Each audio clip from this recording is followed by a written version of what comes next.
Here we are, OOC 6. This is Wednesday. So let's go ahead and look at the first problem. We're going to translate the algebraic expression. The word translate is when I'm going to take what's in, mathematical terms and place it into just words.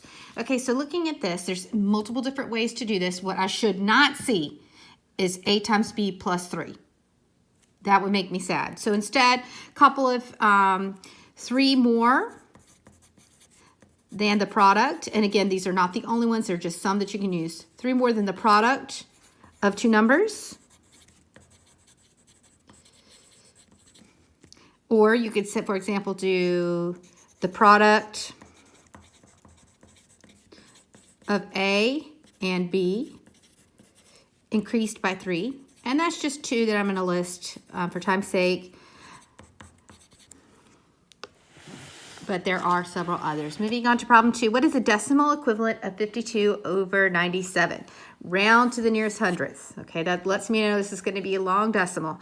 First thing is this is not a good way to look at this fraction. I'm going to go ahead and write it in a traditional format with 52 over 97.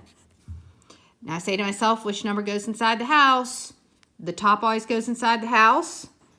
Thanks to my friend that was talking about a roof and falling off and going in the house. That works perfect. 97 is going to go into 52. Obviously can't go into 52 0 times. So we're going to add a decimal here, and we're not going to forget to add our decimal directly above. Please make sure you're taking tons of space and that you're clearly lining up each of the place values, because that is the quickest way to make a mistake. So I'm going to go ahead and add a 0 over here, because as long as I have a decimal, I can add as many zeros to the right as I want.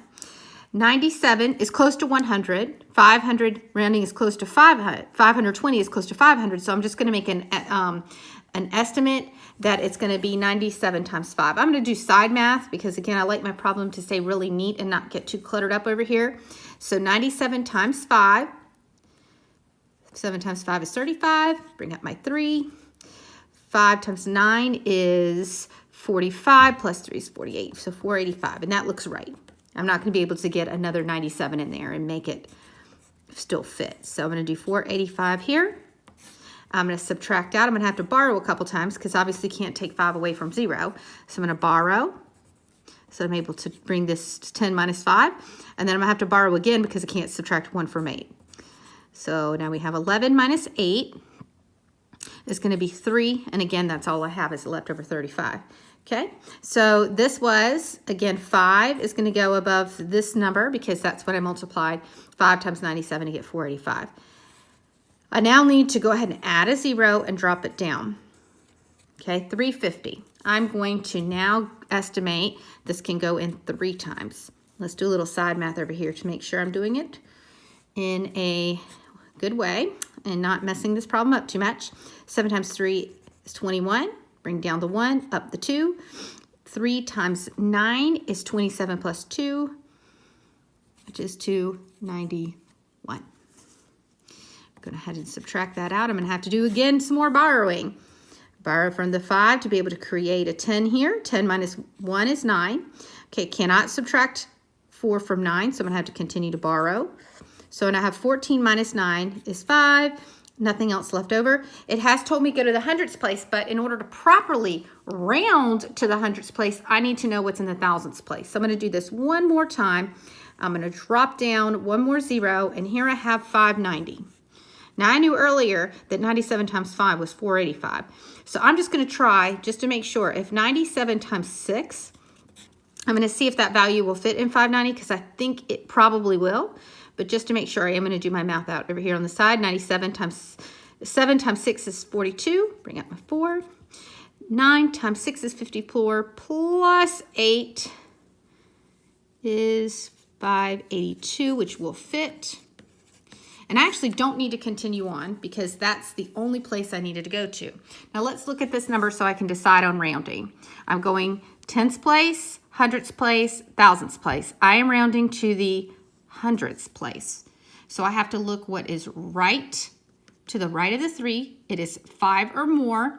Let it soar. So this 3 needs to be increased by 1. So this will be 0.5. 5, 4. I'm going to actually go back and look at my fraction, make sure I don't have any negatives in here. I don't, so I don't need to worry about whether or not my number is going to be a negative value. Great. Moving on to number 3. This should go pretty quick. This is just a simple evaluation. I'm given a value of x. I'm given an expression. So I'm just going to insert my value of x into the expression. So now I have 56 divided by 8. And thinking to my math skills, this should be a value of 7. Again, let's look, make sure I don't have any negative values. I don't, so I can just keep it as a positive 7. Simplify. This is an expression. It has variables in it. That means that you're not going to be able to come up with a single numerical answer for this problem. So expressions are going to have an answer that's just been simplified. You've not solved anything unless you are given a value to evaluate, like number 3. So let's go ahead and we're going to combine like terms. There's a couple different ways to do this.